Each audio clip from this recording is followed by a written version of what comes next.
Brigitte Macron est un homme. Was Brigitte Macron born a man? Récemment, on a dit que vous étiez un homme sur les réseaux sociaux. Jean-Michel Trogneux. Jean-Michel Trogneux. Pensez au fait qu'aux personnes qui disent que votre femme est un homme. Oui, c'est ça. Formel en disant que tous sont tombés d'accord avec moi, qu'il ne pouvait s'agir que d'un transsexuel. Je vous propose que nous continuions à porter et à aider cette enquête de Natacha Ray à grandir, à gagner en visibilité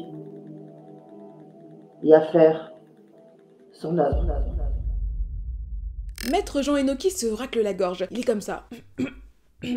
Vous voyez un peu le genre. Et pour cause, la climatisation de la 17e chambre du tribunal judiciaire de Paris est à fond. Résultat des courses, il se caille les miches. Mais ce n'est pas un petit courant d'air qui va l'empêcher de défendre ses clients. Il y a 40 ans, il a juré d'exercer ses fonctions avec dignité, conscience, indépendance, probité et surtout humanité. Et il est resté fidèle à ce sermon. Aujourd'hui ne fait pas exception à la règle, même s'il fait super froid. Enfin, la présidente de la 17e chambre se décide à appeler l'accusé. Madame Delphine Jégous, rendez-vous à la barre. Là, une femme se lève de son siège. Elle a environ 50 ans, elle a des cheveux blonds qu'elle porte assez courts, et ce jour-là, elle a mis un pantalon et une veste en jean. Elle s'installe derrière la barre des témoins, la tête baissée. Là, forcément, dans la salle, des murmures commencent à monter, tout le monde joue des coudes pour essayer d'avoir une meilleure vue, c'est la folie. C'est donc elle, celle qui a osé s'en prendre à la première dame de France. Alors, petit aparté, je sais qu'on ne dit pas première dame en France, mais je vais dire première dame, vous allez tout à fait comprendre, on se comprend. L'avocat des plaignants l'observe des pieds à la tête. Alors franchement, s'il l'a croisée dans la rue, il ne se méfierait pas du tout. Mais il sait ce qu'elle a fait, alors pas question de se laisser attendrir par ce qu'il perçoit comme une fausse timidité. Il faut savoir que, selon certaines critiques, ses agissements à cette femme, en collaboration avec Natacha Ray, auraient profondément affecté la vie de Brigitte Macron et de son frère Jean-Michel Trogneux. Derrière son clavier, elle exprimait ses opinions avec beaucoup de violence, mais aujourd'hui, face à une amende potentielle de 12 000 € pour diffamation publique, son ton semble beaucoup plus modéré, on va dire ça comme ça. À la barre, Delphine Jégous défend sa position comme elle le peut. Oui, elle se fait bien appeler Amandine Roy sur internet. Oui, elle a bien organisé le live YouTube à l'origine du cyberharcèlement de Madame Macron. Rendez-vous avec la vérité, avec des informations cruciales pour l'exercice de votre citoyenneté éclairée et votante, dont vous avez été intentionnellement privée. Mais elle jure qu'elle aussi est une victime. À en croire ses propos, tout ça, c'est la faute de Natacha Ray. Par respect du droit à l'information, elle a interviewé cette parfaite inconnue sur sa chaîne. Et là, catastrophe. Elle s'est retrouvée à subir ses idées délirantes pendant plus de 4 heures. Et aujourd'hui, à cause de Natacha Ray, elle est là, accusée des pires horreurs sur une femme qu'elle connaît à peine. Sous le poids de la pression, Delphine Jégous craque. Tout à coup, elle se met à pleurer. Elle n'en peut plus de cette bataille juridique. La famille Macron a intenté 4 procès contre elle. 4. Selon elle, cet acharnement ruine sa vie. Sur son siège, Maître Jean Enoki est complètement abasourdi. Il se dit sûrement mais quelle comédienne! Pendant des années, Delphine Jégous s'est acharnée sur Brigitte Macron. Et en 2021, elle a franchi un cap. Avec Natacha Ray, la co-accusée, elle a déclaré une chose qui a détruit la réputation de la première dame. Brigitte Macron serait un homme. Enfin, pour moi, on voit bien que c'est pas une vraie femme, que c'est un homme tant bien que mal déguisé en femme. Alors très certainement opéré, hein. Je suis même sûre qu'il y a eu opération. Moins d'une semaine après cette soi-disant révélation, la nouvelle est dans tous les médias. Brigitte Macron est huée, ses enfants sont harcelés et Delphine, elle jubile. Aujourd'hui, je vais revenir sur une affaire qui a secoué la France. Et elle est redevenue tendance via la série Becoming Brigitte de Candace Owens. Alors, qui dit la vérité ?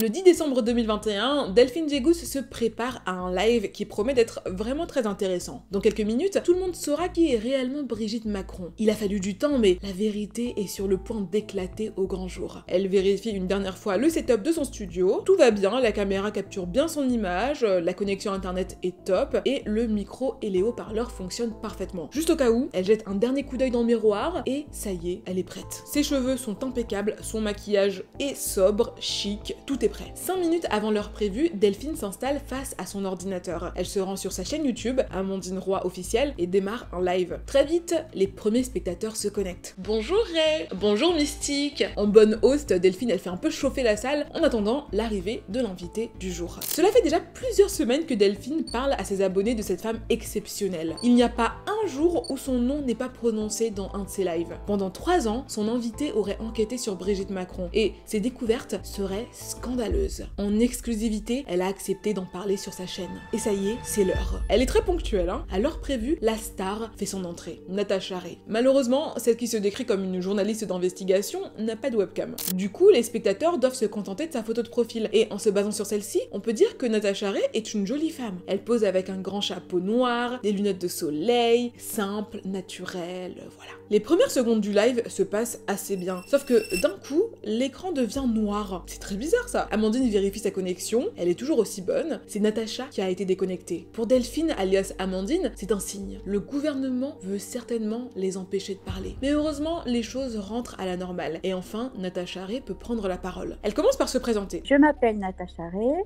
j'ai 51 ans, je suis journaliste, enquêtrice indépendante, autodidacte, non issue du sérail mainstream. Important. Et non formatée par une école de journalisme. Je sais pas pourquoi je trouve ça un peu drôle. Mais c'est vraiment genre très je suis différente quoi. Elle sait que tout le monde est pressé, alors elle va droit au but. Depuis le 7 mai 2017, les Français sont maintenus dans le mensonge. Ils ne sont pas dirigés par un président et une première dame, mais par un président et sa femme trans. Selon Natasha Ray, Brigitte Macron serait un homme. Remontons un peu le temps. Nous sommes fin décembre 2018. Natasha Ray, comme à son habitude, traîne sur internet. Il faut savoir que Natasha est une fan absolue du contenu d'Amandine Roy et elle ne rate aucun de ses lives. Et c'est là, dans un de ses lives, qu'elle entend dire « Emmanuel Macron ne tombera pas tant que Brigitte Macron ne sera pas tombée pour une affaire, un scandale extrêmement grave qui l'entraînera dans sa chute. » Natasha Ray se fiche sur place. Déjà, elle n'est pas du tout fan d'Emmanuel Macron. Elle le voit un peu comme un tyran qui oppresse le peuple avec l'aide d'une élite corrompue. Et d'ailleurs, selon elle, il suffit de voir comment il a géré la crise des gilets jaunes pour en être convaincue. Natasha Ray n'a pas besoin de plus. Immédiatement, elle enfile sa casquette de détective. Pendant 3 ans, elle collecte tout ce qu'elle peut sur Brigitte Macron. Et dès le début, elle est convaincue que la première dame est née homme, puis a changé de genre. Pour défendre sa théorie, elle s'appuie sur 2 arguments chocs. Le premier, c'est le physique de Brigitte Macron. Durant le live, elle explique qu'elle a toujours été intriguée par l'apparence de la première dame, tellement qu'elle a décidé d'interroger des médecins. J'ai réalisé l'étude complète de sa morphologie en rencontrant des spécialistes. Alors j'ai vraiment contacté un grand nombre de professionnels et donc j'ai eu des rendez-vous, j'ai eu des réponses. Dermatologue, chirurgien esthétique, endocrinologue, elle a frappé à la porte de plusieurs cabinets avec des photos de Brigitte dans la main. À en croire Natasha Ray, plusieurs professionnels de santé auraient confirmé ses soupçons. En fait, il n'y a rien qui colle avec une femme. Avec une vraie femme. Au niveau du visage, le volume de tête n'est pas celui d'une femme. Une calvitie de type masculine, le cou qui est extrêmement trapu, absence totale de taille, absence totale de hanche. Bref, je vais m'arrêter là. Toujours est-il que pour Natasha, il suffit de regarder Brigitte Macron pour se rendre compte que c'est un homme. Et elle se dit, mais comment les journalistes ont pu rater ça? Delphine partage tout à fait ses idées et elle lui sert une réponse toute prête.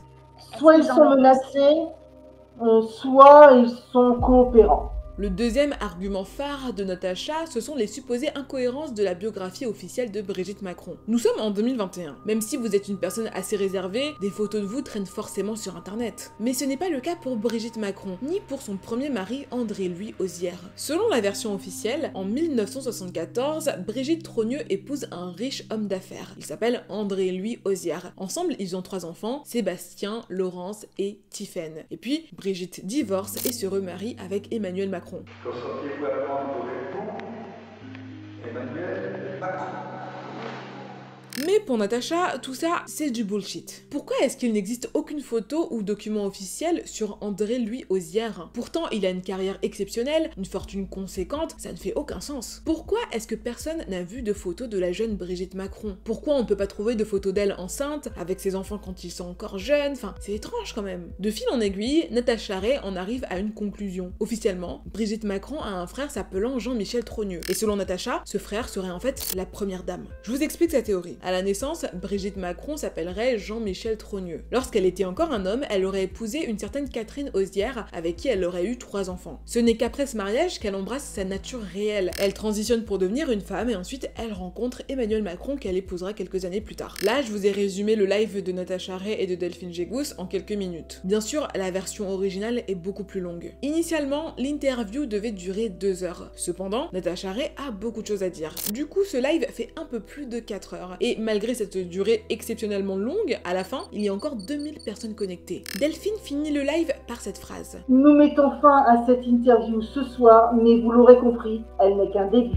Elle n'imagine pas à quel point c'est vrai. Amandine Roy officielle n'est pas une grosse chaîne YouTube. Actuellement, elle compte 31 000 abonnés. Pourtant, contre toute attente, le live fait plus de 500 000 vues dans les heures qui suivent. Sur X, le hashtag Jean-Michel Trogneux est mentionné plus de 66 000 fois par des activistes d'extrême droite et des anti-vaccins. Sur Facebook, le lien est repartagé sur des pages pro-gilets jaunes et opposé à la politique sanitaire d'Emmanuel Macron. Certains parlent déjà de Brigitte Gate, d'autres d'affaires Brichel, c'est une folie. Et là, vous vous dites que c'est juste le fruit de quelques défiants qui s'agitent sur internet. Mais pas du tout. Le 15 décembre 2021, le journal Libération publie un article baptisé Check News, hashtag Jean-Michel Trogneux, quelle est l'origine de la fake news visant Brigitte Macron. Le 21 décembre 2021, A Haber, la première chaîne d'information turque, parle elle aussi de l'affaire. Le même jour, la chaîne russe Rossiya 24 fait de même. Enfin, c'est une folie quoi. Et le lendemain, c'est au tour de l'agence anglaise Reuters de récupérer l'histoire. La dépêche que Reuters publie va être reprise par toute la presse internationale. On est passé d'un live tourné dans un salon à la une des plus grands médias internationaux. C'est quand même fou. Et tout ça en moins d'un mois. Même sur les plateaux télé français, les humoristes n'hésitent pas à se moquer de la première dame. Et que fait le cabinet de l'Élysée ?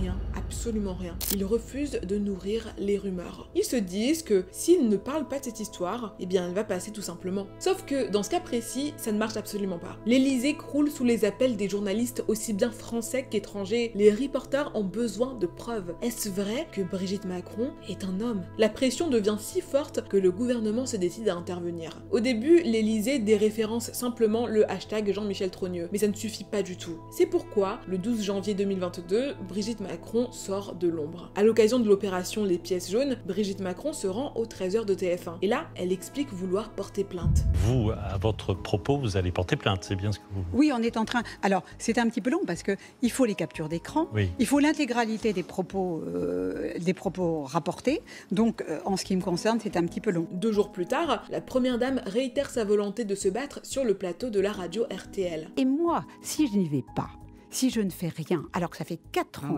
que je suis contre le harcèlement, je suis pas audible. Pour l'ancienne professeure des écoles, il est hors de question de se taire. RTL poste l'interview sur sa chaîne YouTube et c'est un désastre. La vidéo est regardée 365 000 fois et elle génère plus de 3000 commentaires. Vous l'avez compris, la plupart des internautes se paient totalement la tête de Brigitte Macron. Je vous lis quelques-uns des commentaires postés sur YouTube. Première interrogation. Quel père ou quelle mère de famille accepterait qu'une prof de 40 ans ayant autorité sur mineur couche avec son gamin âgé de 15 ans? Deuxième interrogation. Comment se fait-il qu'un homme qui se fait faire cocu par un gamin de 15 ans n'ait pas eu droit de garde pour ses enfants lors du divorce? Troisième interrogation. Pourquoi, après une telle affaire, ni l'éducation nationale, ni le rectorat, et ni le lycée de jésuites, donc catholique privé, n'ont engagé une procédure à l'encontre de cette prof? Quatrième interrogation. Comment une quadra, mère de 3 enfants, peut-elle s'envoyer en l'air avec un môme qui a l'âge de l'un de ses propres fils? Autre commentaire. Une femme normalement constituée serait sereine face à de telles rumeurs. Elle aurait déjà présenté les preuves de sa véritable nature. Photos de ses enfants en bas âge, de sa maternité, de son adolescence, témoignages de Jean-Michel, de ses années scolaires ou que sais-je. Là, rien d'autre qu'une posture défensive. Un visage crispé qui fait ressortir des traits masculins. Un discours confus qui esquive la véritable question de départ. Ce n'est quand même pas compliqué d'arrêter cette rumeur. Elle vient avec son frère et l'affaire est close. Sur internet et même dans la rue, cette histoire dégénère de plus en plus. La première dame a très peu de soutien. Finalement, Brigitte Macron et son frère Jean-Michel Trogneux portent plainte contre Natacha Ray et Delphine Gégousse. Le 31 janvier 2022, le parquet de Paris enregistre officiellement les requêtes des 2 plaignants. Alors dans cette vidéo, il n'est pas question de débattre sur le genre de Brigitte Macron. En vrai, c'est pas du tout mon rôle de déterminer si oui ou non Delphine et Natacha méritent d'être condamnées pour diffamation, ou bien de déterminer si Brigitte Macron est un homme ou une femme. Vraiment, je vais juste vous apporter les informations que j'ai pu trouver sur internet, et si je trouve d'autres informations vraiment intéressantes, probantes, avec des preuves concrètes, je vous ferai une partie 2, ok? Parce que je sais que j'aurai des commentaires du style « Oui, mais va regarder la série de Candace Owens, analyse-la en profondeur, etc. » Écoutez, je vous apporte les informations concrètes que j'ai pu trouver avec des preuves réelles et pas seulement des suppositions, et puis je vous invite à vous faire votre propre avis, ok? C'est ce que j'essaie de faire là dans cette vidéo. Je veux vous apporter un maximum d'informations qui vous permettront de vous faire votre propre avis sur cette affaire. Et du coup, je me voyais mal traiter cette affaire sans analyser la théorie évoquée par les deux co-accusés. Selon l'Élysée, Brigitte Trogneux naît le 13 avril 1953. Le 28 juin 1974, dans l'église Jeanne d'Arc et à l'hôtel de ville du Touquet, elle dit oui à André-Louis Ozières, un banquier. Les deux auront 3 enfants, 2 filles et un garçon. Par la suite, elle fait la rencontre d'Emmanuel Macron, il a 15 ans, elle a 39 ans, et lorsqu'il fête ses 17 ans, Brigitte quitte son mari pour le futur président de la République. Oui, je sais ce que vous pensez, mais ce n'est pas le sujet de la vidéo, ok? On fera une partie 2 peut-être, ok? Mais on va s'intéresser d'abord à ce qu'on a actuellement. Donc ça, c'est la version officielle. Et pour Natacha et Delphine, ce sont tout simplement des mensonges. Leur hypothèse est la suivante. À la naissance, Brigitte est un homme du nom de Jean-Michel Trogneux. En tant qu'homme, il épouse une certaine Catherine Ozières avec laquelle il a 3 enfants. Par la suite, il transitionne et devient Brigitte. D'après les deux femmes, la véritable Brigitte Macron serait décédée et donc son frère Jean-Michel se serait emparé de son identité. Ensuite, elle épouse Emmanuel Macron comme vous l'avez compris. Ensuite, pour camoufler ce mensonge, l'Élysée invente le personnage d'André-Louis Ozières et explique que Jean-Michel Trogneux est le frère de la première dame. Et si la théorie de Natacha et de Delphine passe aussi bien, c'est parce que certains éléments de la biographie de Brigitte Macron intriguent beaucoup. Le plus gros sac de nœuds, c'est André-Louis Ozières. Il n'y a presque aucune trace de lui. 3 biographes ont travaillé sur Brigitte Macron. Aucun d'entre eux n'a eu ne serait-ce qu'une photo de lui. Pas de cliché de lui quand il est tout petit, pas de photo de Brigitte avec ses enfants en bas âge et son époux, absolument rien. Ils ont tous fait chou blanc. Même les journalistes d'investigation n'ont pas réussi à obtenir un cliché de l'ex-mari. À ce jour, l'unique image publique d'André-Louis Ozières, c'est celle-ci. C'est une photo de mariage sur laquelle on peut voir Brigitte Macron et son ex-mari. Il est grand, brun, assez élégant, hein. Et cette photo, elle a été partagée par des proches d'André-Louis en 2020, un an après sa mort. Pour beaucoup de Français, c'est louche. Cet homme avait 3 enfants, une carrière bien remplie, des collègues, de la famille. Même si lui-même ne partageait pas de photos de lui en ligne, il y a de fortes chances que quelqu'un d'autre le fasse. Et pas forcément dans le but de lui nuire, hein, juste par habitude. Par exemple, après la signature d'un contrat, le community manager fait une publication et là, boum, vous apparaissez dessus. Ou alors lors d'un baptême, d'un mariage, sur le fil Instagram de quelqu'un d'autre. André-Louis Ozières n'a rien de tout ça. Avant 2020, personne ne savait à quoi il ressemblait. Et je vous l'ai dit, hein, plusieurs documentaires se sont intéressés à Brigitte Macron. Et même là, pas de photo d'André-Louis Ozières. Sur certains sites, on expliquait que cette photo était celle d'André-Louis Ozières. Il semblerait que cette personne était en fait un collègue de Brigitte Macron. Donc un collègue enseignant, si j'ai bien compris. Et on pourrait dire la même chose sur Brigitte Macron. Si cette théorie du changement de sexe fait un tel fracas, c'est parce que la première dame partage très peu de photos d'elle avant son idylle avec le président. Pas de photos d'elle à la plage avec ses enfants, en famille, quand elle était enceinte. Et bien sûr, c'est pas du tout un crime, hein, mais ça alimente les fantasmes. L'autre point que l'on doit reconnaître à Natacha, Delphine et leurs acolytes, c'est qu'il n'est pas facile de trouver des traces de la famille Trogneux. Dans le cadre de son enquête, Natacha fouille loin. Elle fouille les archives des Échos du Touquet à Arras, du Courrier Picard à Amiens et de la Voix du Nord à Boulogne-sur-Mer. Elle y cherche des traces de mariage, des annonces de naissance, mais rien. Natacha demande plusieurs fois à obtenir les extraits de naissance de Brigitte Macron et de Jean-Michel Trogneux, mais là aussi rien. Elle cherche aussi à obtenir un extrait du certificat de mariage entre Brigitte Macron et Jean-Louis Ozières, et là encore elle fait chou blanc. Pour rappel, c'est parfaitement légal, hein. En France, n'importe qui peut demander à consulter un extrait de naissance ou de mariage, et ça sans avoir de filiation avec le concerné. Donc oui, il y a bien des zones d'ombre dans toute cette histoire. Mais plusieurs de leurs arguments battent sérieusement de l'aile. Selon la théorie des deux femmes, Jean-Michel Trogneux n'existerait plus. Ça c'est un peu étrange, puisque Natacha elle-même l'aurait rencontré. Ouais. En janvier 2022, Natacha se rend à Amiens. Elle est prête à tout pour prouver sa théorie. Grâce à un contact, elle a trouvé l'adresse de Jean-Michel Trogneux, le frère de Brigitte Macron. Elle sonne à l'interphone en prétendant avoir du courrier à livrer. Après quelques secondes, un homme descend les escaliers et, de l'aveu même de Natacha, il ressemble beaucoup au père de Brigitte Macron. Quand il réalise que ce n'est pas du tout le facteur, l'homme ferme la porte et il se dépêche de rentrer chez lui. Sauf qu'entre-temps, Natacha a fait une vidéo qu'elle poste pour ses fans sur sa chaîne.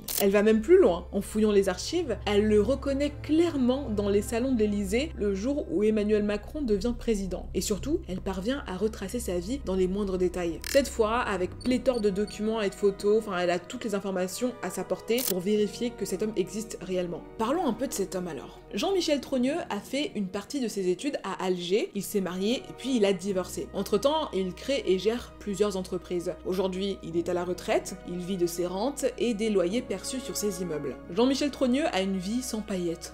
Il n'est pas vraiment habitué des médias. Son seul petit plaisir personnel, c'est d'aller jouer aux cartes une fois par semaine au PMU du coin. Jean-Michel Trogneux est visiblement Jean-Michel Trogneux. Et surtout, Jean-Michel Trogneux existe maintenant, au même moment que Brigitte Macron. Logiquement, ça veut donc dire que Brigitte Macron n'a jamais été Jean-Michel Trogneux. Ce sont deux personnes à part entière. Rien que ça annule la théorie de Natacha et de Delphine. Mais même avec tous ces éléments, Natacha continue de raconter que Brigitte Macron est Jean-Michel Trogneux. En même temps, elle explique aussi que, après tout, Jean-Michel Trogneux, il doit s'afficher publiquement. Il doit arriver sur la scène publique et dire qu'il est le frère de Brigitte. À ce stade, je ne sais plus exactement ce qu'elles veulent prouver. L'autre faille de cette théorie, c'est Catherine Osière. Alors Catherine Osière est censée être la femme de Jean-Michel Trogneux, qui était donc Brigitte Macron avant de changer de sexe. Faut suivre, Et en effet, il existe bien une Catherine Osière. Et effectivement, elle est de la famille du premier mari de Brigitte Macron. Sauf qu'elle n'a pas épousé Jean-Michel Trogneux, mais Jean-Louis Osière, l'un des oncles du mari de Brigitte. Dans les années 90, Catherine fait la rencontre de Jean-Louis. Elle est hôtesse commerciale pour la Japan Airlines,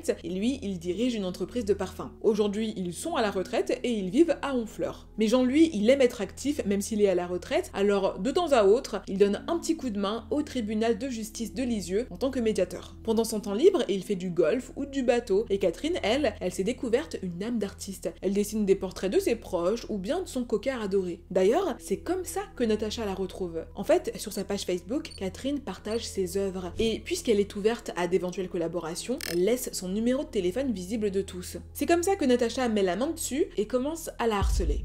Natacha accuse Catherine d'être la vraie mère des 3 enfants de Brigitte Macron. Brigitte, elle, serait le père et les aurait conçus quand elle était encore un homme. Aujourd'hui, Catherine Osière a la cinquantaine et elle n'a jamais eu d'enfant. Et d'ailleurs, quand elle porte plainte contre Natacha, elle ne manque pas d'éléments pour le prouver. Elle a les courriers de la Japan Airlines, des témoignages signés de ses collègues et ses anciens passeports. Donc, Laurence, l'une des filles de Brigitte, est née le 26 avril 1977. Le 28 avril de la même année, Catherine atterrit à Bangkok. Et pourtant, elle est censée avoir accouché quelques jours plus tôt. Bizarre. Tiphaine, la deuxième fille de Brigitte, est née le 30 janvier 1984. Et 3 mois plus tôt, Catherine est engagée par la Japan Airlines et elle passe son temps à voyager. D'ailleurs, je doute que la Japan Airlines l'aurait engagée si elle était enceinte de, je sais pas, 6-7 mois. En plus de ça, Jean-Louis, son mari, est un ami d'enfance d'André. Quand André, lui, épouse Brigitte, Jean-Louis se met aussi à la fréquenter. Pendant les vacances, ils passent tous du bon temps dans la maison familiale qui se trouve à Cannes. Donc oui, Jean-Louis, lui aussi, connaît bien Brigitte. Et d'ailleurs, il décrit celle qu'il appelle Bibi comme étant assez gaie, joyeuse, très solaire, une personne qu'il apprécie beaucoup.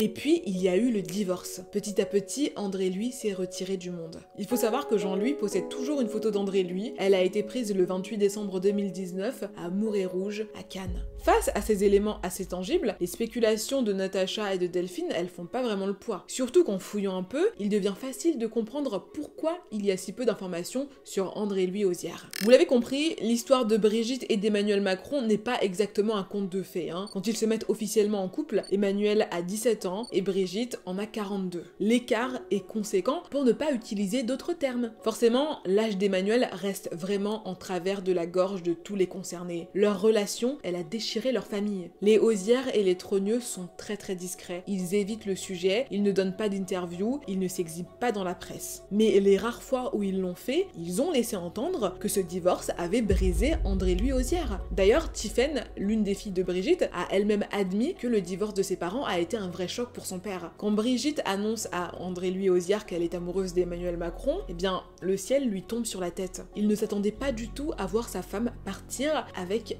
un gamin. Vous vous rendez compte un peu du choc émotionnel? Immédiatement, il quitte le domicile familial. En fait, il est si touché par cet événement qu'il coupe les ponts avec tout le monde sauf ses enfants. Il prend ses distances avec ses sœurs, ses parents, ses amis, tout le monde. À tel point qu'au moment de vendre la maison familiale de Cannes, le notaire cherche sa trace pendant 2 ans. Quand il prend sa retraite, il refuse de garder le contact avec ses anciens collègues. Il s'installe à Ménouville, un petit village en banlieue parisienne, et là encore, il reste très loin des gens et surtout des caméras. Il a une compagne, mais très peu d'amis. Le 24 décembre 2019, il meurt à l'hôpital Georges Pompidou dans le 15e arrondissement de Paris. Il a seulement 68 ans. Et donc, le jour de son enterrement, il n'y a que ses 3 enfants, ses sœurs et sa compagne. Et chacun reste dans son coin. Les enfants d'un côté, les sœurs de l'autre, la compagne à part. Si je vous raconte tout ça, c'est parce que selon toute vraisemblance, André-Louis Auzière ne voulait plus rien avoir à faire avec Brigitte. C'est aussi simple que ça. Il voulait laisser ce chapitre de sa vie derrière lui et son choix a été respecté. Mais ça, c'est une notion qui échappe à Natacha et à Delphine. Elles sont prêtes à tout pour faire sortir Brigitte Macron de sa tanière. Et en même temps, dans le monde où elles vivent, la première dame est tout ce qu'il leur reste.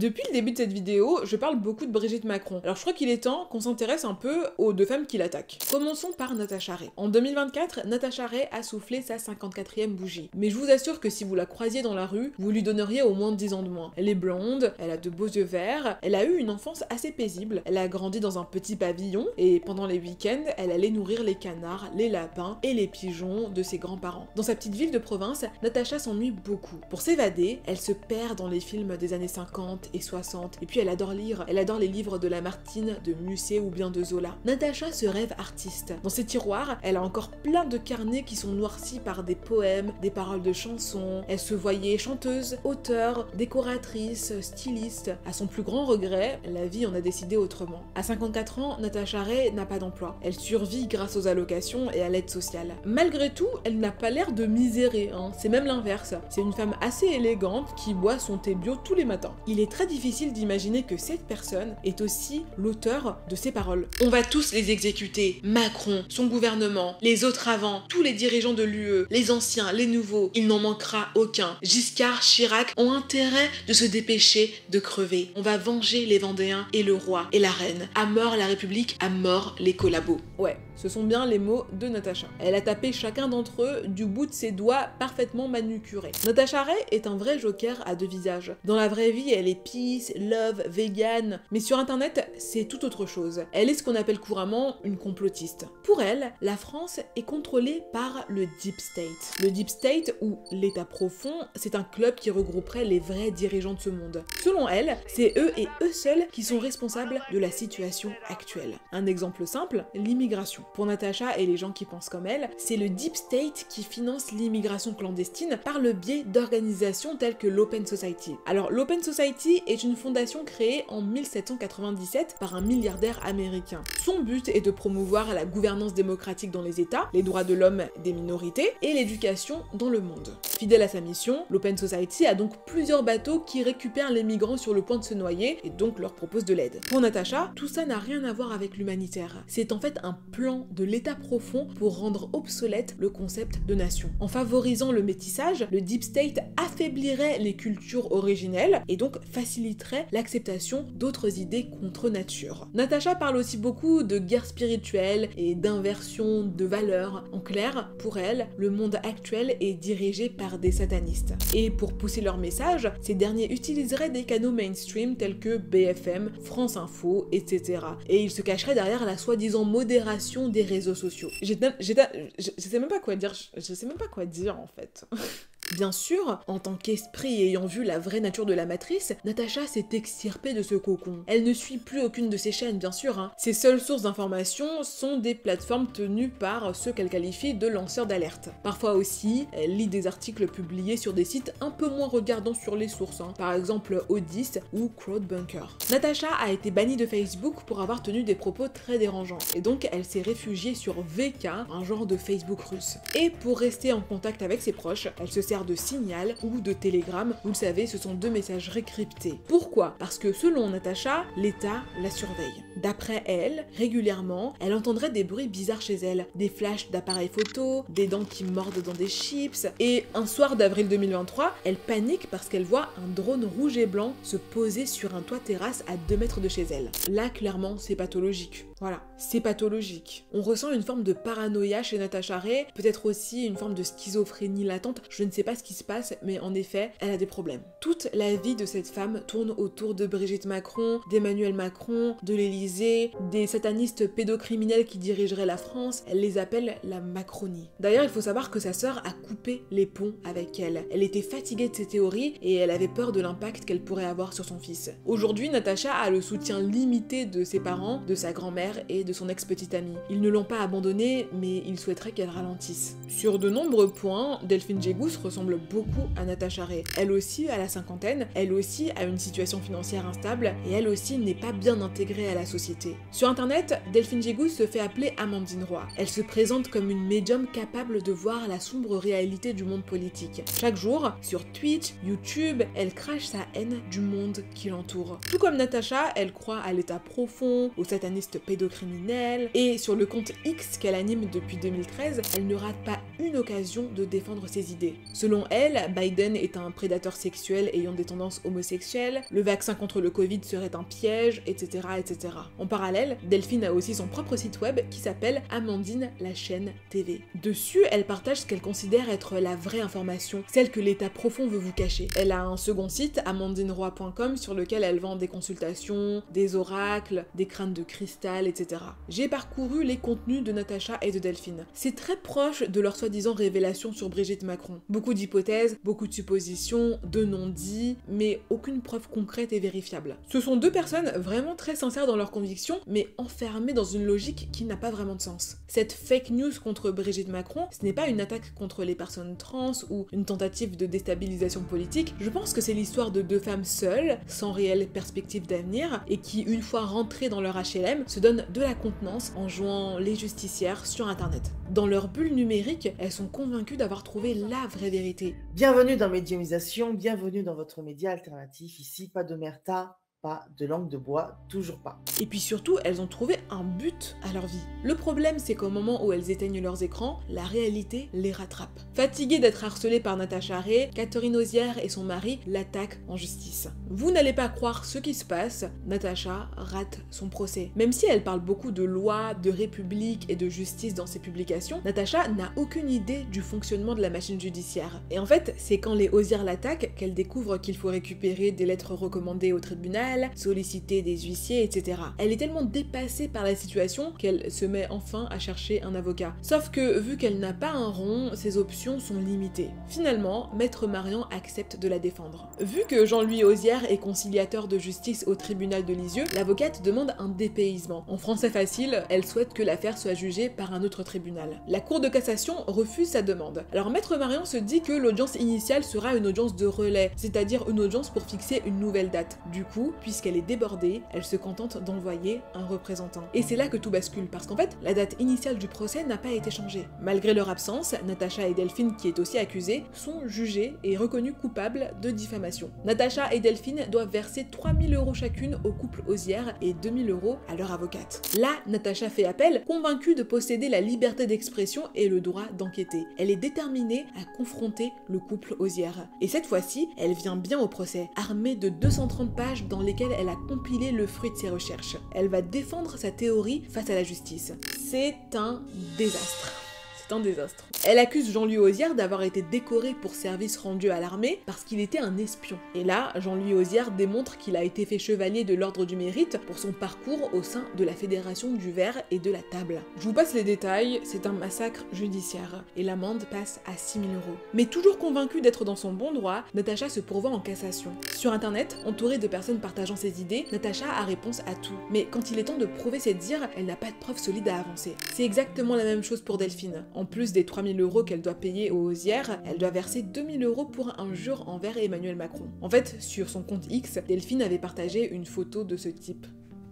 Disons que ça n'a pas plu à l'Élysée. Le 12 septembre 2024, la 17e chambre du tribunal correctionnel de Paris a tranché. Delphine et Natacha ont été reconnues coupables de diffamation publique. Punition, 500 € d'amende assortie d'un sursis. Plus 8 000 € de dommages et intérêts à Brigitte Macron. Plus 5 000 € à verser à son frère Jean-Michel Trogneux. Les complotistes ne sont pas forcément des reclus qui vivent au fin fond d'une grotte en attendant la fin du monde. Vous les croisez dans la rue, dans des magasins, chez le boulanger, etc. Et dans ces moments-là, ils sont polis, bienveillants, tolérants, mais quand ils sont en confiance, ils affichent souvent un autre visage. Je précise que les complotistes ne sont pas forcément des personnes méchantes ou dérangées. Ils croient réellement à toutes ces théories et toutes ces machinations, et en vrai, tout le monde peut devenir un complotiste. Très souvent, le déclic a lieu dans un grand moment de fragilité. Vous êtes au chômage, vous n'avez pas réellement d'objectif de vie, vous traversez une crise existentielle, et surtout, vous avez l'impression que votre échec n'est pas justifié. Même en fouillant bien, vous ne comprenez pas pourquoi ça vous arrive à vous. Et c'est là que vous entendez parler d'un criminel qui s'en est tiré à bon compte parce qu'il est riche. Dans 9 cas sur 10, il avait commis un crime sexuel sur un enfant. De fil en aiguille, vous commencez à avoir une logique dans les différentes théories. Mais le plus important, c'est que vous trouvez une explication à votre souffrance. Si vous en êtes là aujourd'hui, c'est parce que d'autres s'assurent de vous plonger dans la misère. Et dorénavant, vous allez tout faire pour qu'il soit exposé au grand jour.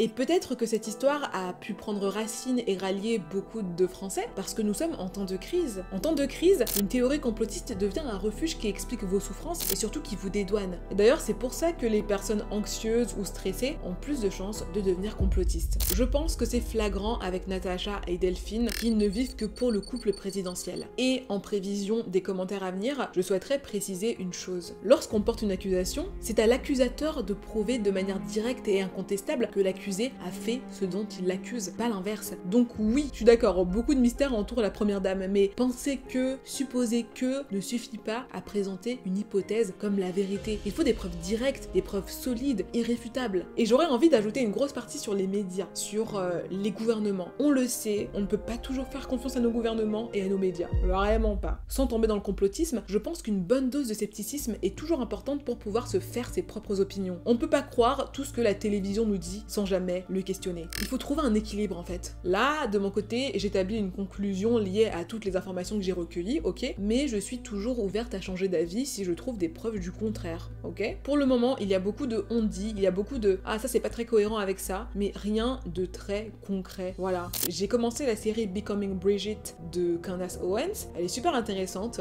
Candace Owens, elle relève plein d'incohérences, plein de choses très étranges. Peut-être que je ferai une partie 2 quand elle aura terminé la série si ce n'est pas déjà fait au moment où je filme cette vidéo. C'est possible, peut-être que j'irai dans les petits détails, les petits...